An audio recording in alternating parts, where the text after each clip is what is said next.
Welcome back everyone to my round 5 recap from Biel. In this one, I played International Master Marco Materia, who is a pretty young player, 13 or 14 years old, and about 100 points higher rated than me. And coming into this game, I was expecting him to play d4, and he didn't surprise me with at least the first move. And we went into a Queen's Gambit declined, and after knight c3, we reached a very typical position for Queen's Gambit declined, where black has a lot of moves. And over the years, I've played many different things from this position. There's bishop e7, there's c6, there's a6, there's bishop b4, there's c5. But the move I played is the fifth most popular, according to the master's database, is knight b to d7. And this is known as a barman variation, and it's a slightly tricky offbeat line, which can branch out in a lot of different directions. And from here, white has a lot of different options to play, but my opponent chose to play bishop f4, which is one of the main moves, third most popular. And after bishop to f4, I play another bit of a sideline, and I played the move which I think is the most aggressive option for black, is bishop to b4. And this resembles a Rosen opening, the Rosen being bishop b4 in this position.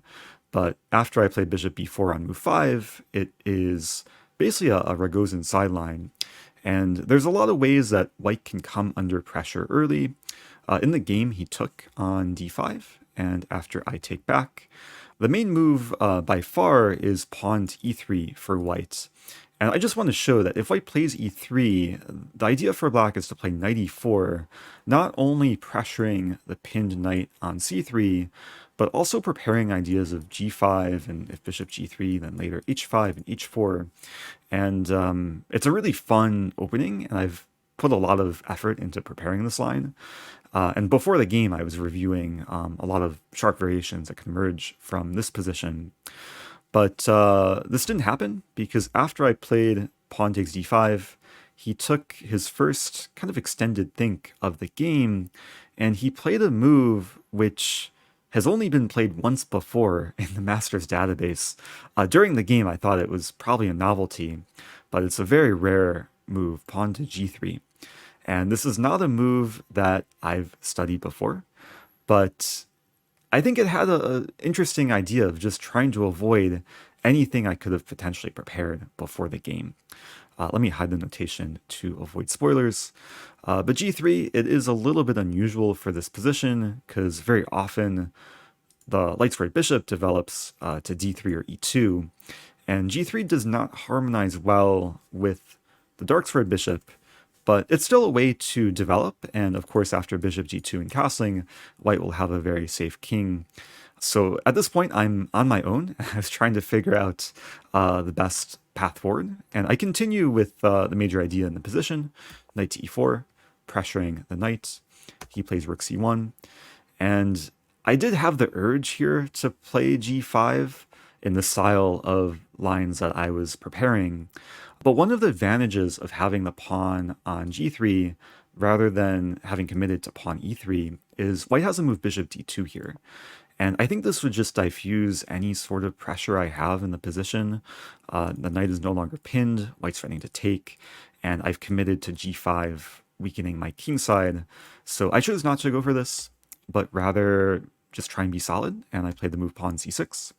I do want to note that another candidate move was knight df6, but this would just blunder due to queen a4 check. So c6 has the idea of not only solidifying the center, but preventing queen a4 tactics and potentially preparing knight to f6. So going forward, he plays bishop g2, I castle, he castles, and now that the knight is no longer pinned, white is maybe threatening to take, so I decide to take first on c3. He takes back, and I play bishop to a5. So the tension has relieved itself a little bit, and we have a pretty fresh middle game position, which I think for both of us was unfamiliar territory, because it's a slightly strange setup for white, but at the same time, black is a little bit underdeveloped, and I have to figure out how to activate my knight and my bishop. So here he plays queen to d3, kind of a nice centralizing move. I play rook e8, which I thought is just the most flexible. I know my rook wants to be on the half-open file. And then he plays the move knight to d2, which I think is a nice move given the setup for white with the bishop on g2. It's no longer blocked in by the knight. And knight d2 has the idea of potentially preparing e4 or c4, which are basically the two major pawn breaks for white. And it's not easy for me to stop either one. So I just continue with developing. I play knight f6, and then he plays pawn to f3. So he's making his intentions very clear, and he wants to play e4. And I wasn't actually expecting f3 until it came on the board, and then I realized it's very hard to stop e4 from coming because white has 1, 2, 3, 4 things supporting e4. I only have 3 things contesting the square. So it seems like it's a guarantee that white will get this move in and then maybe dominate the center with the pawns.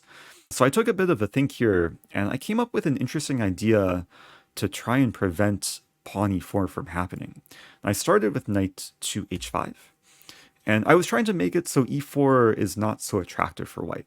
And if white plays e4 in this position, I'd be happy to take after takes back. The f4 pawn is weak, the bishop is kind of dumb on g2. So for this reason, he plays bishop to e3. And even though it looks like an ugly square for the bishop, white is planning to play bishop f2 and still eventually pawn e4. And yeah, even though white's pieces look awkward, there's a lot of potential energy for white, where if I give white a few free moves, then I could come under just major fire in the middle game. So I wanted to do something quick, and the move I played was, I think, a very ambitious move. And when I played it, I was actually pretty happy with it, is pawn to f5. Not only fighting for the e4 square, but having ideas of eventually playing pawn f4. And what ended up happening after he played rook e1, I played bishop e6, he played bishop f2, preparing pawn e4. I'm pretty quick to get in this move, pawn f4. And the benefit of having the pawn on f4 is I make it so that if he plays e4, I take en passant and he's not getting this big pawn center. And meanwhile, if he plays pawn takes f4, I'm very happy to get the knight in, hitting the queen and the bishop. So I was happy with this idea, but he seemed pretty unfazed, and he played e4 anyway, going for central control. And I take en passant, he takes back with rook, and I play queen to d7. In hindsight, maybe I shouldn't have played queen d7. I played this move because I wanted to prepare bishop f5, and my other candidate move was bishop f7, but I didn't want to allow the bishop to come to h3 on just a better diagonal, so I thought queen d7 is a more useful kind of preparatory move. But the drawback of this move is it walks into potential knight c5 attacks, and my opponent very quickly plays knight b3, hitting the bishop and preparing knight c5. Now I was ready for this. I played bishop to b6, so if knight c5 happens, I would just take. And something very similar did happen. After rook e1, I played knight f6, and then he goes for knight c5, and the position transforms a bit. I take, and he takes, and we reach a position where I've conceded the bishop pair. White does have the 2 bishops, and even though they're not so impressive right now, there's a lot of potential for them to become strong later on. So for this reason, I was very much inclined to try and trade off light squared bishops and get a situation where it's this knight versus this bishop. But I made a just complete misjudgment and complete oversight with my next move. I ended up playing bishop to h3, which I think is the first big mistake of the game. Now, actually, after the game, I called into my Twitch stream because Jonathan Trance was doing commentary, and he told me that there was a really cool idea for black in this position that is very hard to see. And I think it's a really instructive positional exercise. So for anyone watching that wants to treat this position as a exercise and trying to find the best move for black. Feel free to pause the video. This is black to move, and just trying to find a better move than what I played bishop h3. So the move that Jonathan told me is actually very strong, is pawn to d4. And this did not even cross my mind during the game. It looks ridiculous to help white undouble the c-pawns.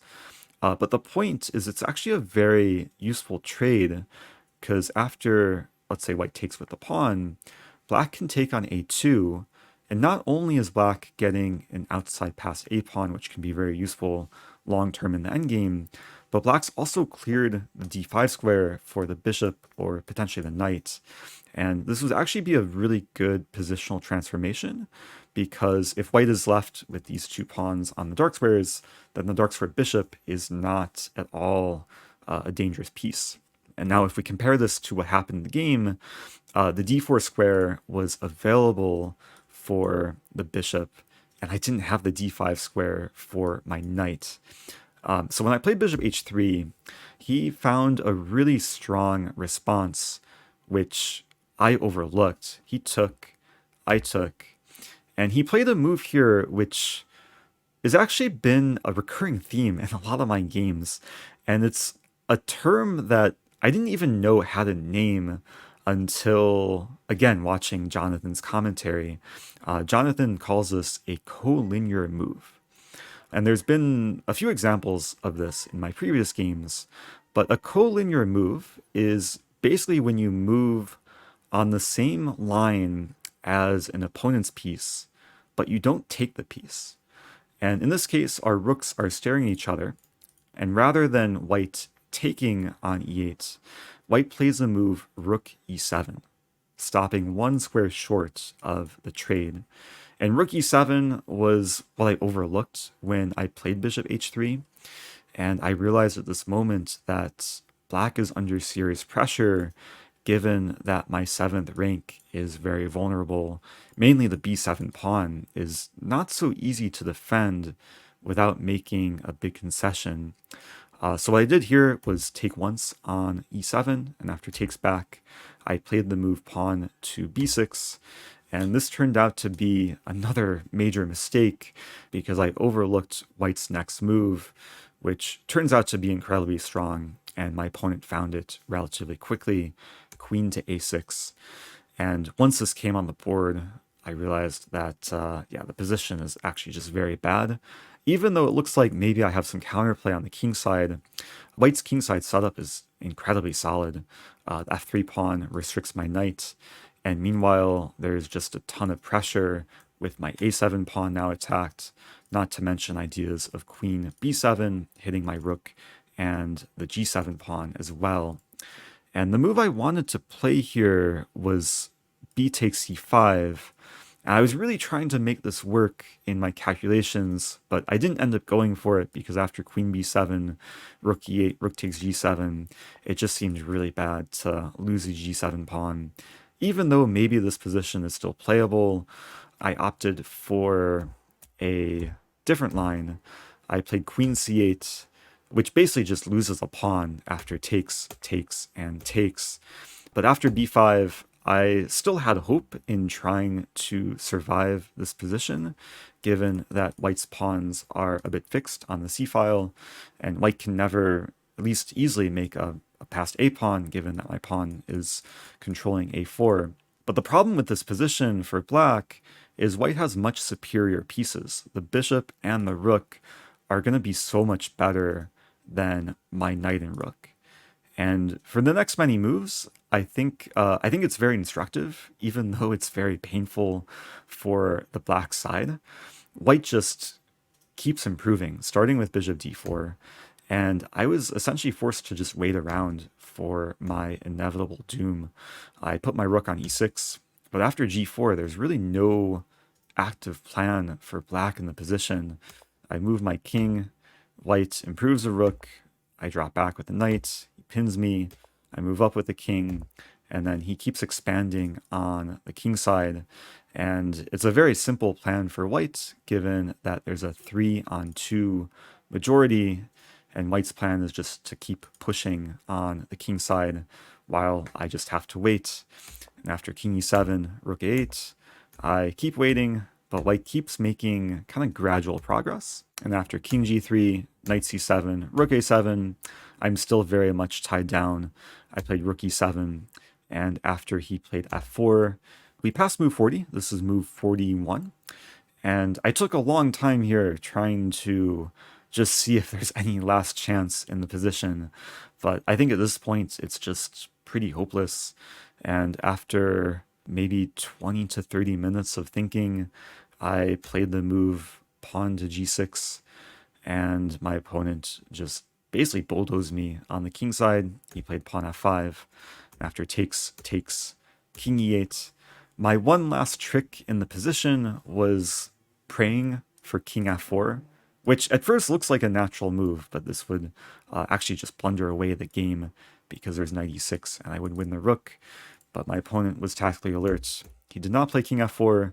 He played the much stronger bishop f6, and this forces simplification, so I have to stay defending the knight. And after bishop e5, we eventually simplify into a king-pawn ending. Now, I didn't resign because there's still one last trick in the position, which I'll go ahead and show. After king f4, king d7, king e5, king e7, my one hope was that white would play f6, king f8, king e6, after which b4, take d4, I'm breaking through in the center. Although now that I'm realizing it, I think this is still losing for black because here, and even though I queen first, white is just mating in the end. So even my one last trick did not work, but he didn't even allow it because he played a3 in this position, and I resigned after what was a pretty tough game, a very painful ending, but yeah, I think I was very much punished for the mistakes I made in the later middle game. And I do want to give big kudos to my opponent. If you check this game with the engine, I can go ahead and click the button. Let me enable engine analysis. And we do see that my opponent played very cleanly. His one inaccuracy came with this g3 move, which I think was actually a smart opening choice to avoid my venomous preparation. But yeah, can't be too upset.